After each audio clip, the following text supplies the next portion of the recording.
Land, sea, and air, all flights were canceled indefinitely. Parents were feeling fearful and panicked. Guests were leaving, staff was leaving, food was becoming less plentiful in the resort.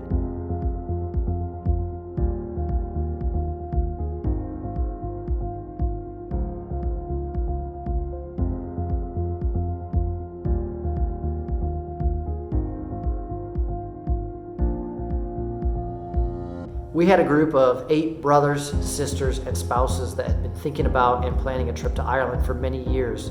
And about a week before they were getting ready to go, the United States issued the travel advisory to Europe. Hours before the Kigali airport was set to close, a family of 5, including an autistic child and their 30-pound service dog, Teddy, contacted me to see if I could get them from Rwanda back home to Canada. So I had clients who booked a vacation rental in Italy. They had a really hard time canceling their reservation. My client and friend called to let me know that her daughter, who was hiking in the mountains as part of her study abroad program, had just learned that Argentina was closing its borders within 24 hours. The University of New England had 40 students and 1 parent stranded at their campus in Tangier. He recently found out that his father was diagnosed with cancer and dying, and he wanted to go home.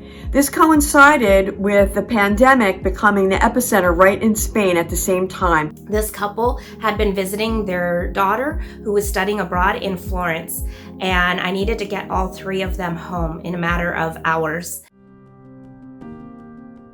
I immediately reached out to the local providers, the hotels, the restaurants, the drivers, and the tour guides. About a day before the family and group was getting ready to depart, we were able to confirm that we had moved their entire vacation to 2021 without any fees or additional costs, and we were able to retain 100% of the value they paid for the trip. Between calling and emailing the airline, taking to social media, and prayer, I was able to get all 5 passengers and Teddy safely back home. At 4 a.m. my time, he called and said they needed to get to the airport now.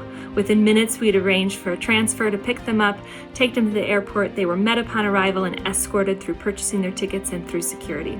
Fortunately, I found a seat on the last direct flight to Florida so that the student could avoid stopping in other countries that might quarantine her. They arranged for crews to walk the luggage over to SKS, where the bags were checked onto the flight, for the 1 restaurant that was still operating to stay open until the students arrived, and ensure they had a meal before sleeping in the airport terminal. I was able to get him a flight that very day. He flew into Spain, got in there at night. The next morning, they closed the airport that he flew into. It was a sad situation with his father dying, but it was a good situation that he got home in time. And I never felt more proud to be a travel advisor. I was able to get them on the very last flight out of Florence before Florence airport shut down indefinitely. I helped them because I wanted to put myself in their shoes. They certainly don't have the search engines or the resources to know how to find the best fit option for them in a matter of minutes. The reservation that I made for them, I got it canceled in no time flat. We've helped all of our clients who've had to cancel or postpone during this difficult time.